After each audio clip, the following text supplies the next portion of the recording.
And I just said, thank God. Went down the next morning, 300 dead in the yards from the stress of walking him in. And then we sent the rest of the abattoirs and they all got thrown down the chute. Worth nothing. So on the way home, I'd had enough, and I was going to drive into a vehicle, and it's true as I stand here, I can still remember doing it. I drove across the white line, then I straightened up and I saw a little girl sitting between the seats in the back, a little blonde girl, and I can still look at her smile looking at me. I don't even know whether she was real. I got no idea. Guess what my daughter was at 3 years old? A little blonde girl with a smile on her face. Exactly the same. So I don't know whether it was real, but it forced me to get help to a doctor. What I've been sort of working out, and I'm really passionate about the rural industry at the moment, is that every time you have a disaster, that bottle starts to fill. This is how I'm looking at it. I'm no expert. I'm not a doctor, I'm not a whatever. You think you've done the wrong thing by putting your crop in wrong.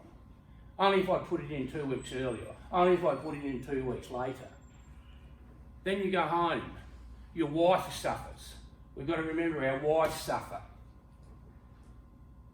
You don't intend to make them suffer, but the pressure of you going home and being frustrated what's happening out in the paddock, and that's where this bottle's filling and filling and filling and filling.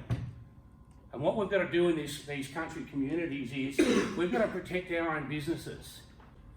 Your wife will be happier because you're happier. Your children will be happier because you're happier.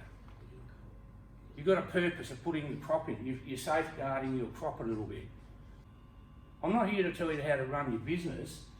What I'm here is I don't want you to get where I was. But please, because if we can encourage our younger families that their kids can talk to their parents, I think in a couple of decades we'll fix all of this problem. Because we weren't allowed to talk. There's a couple of older guys there. Were you allowed to talk to your parents? No, not really.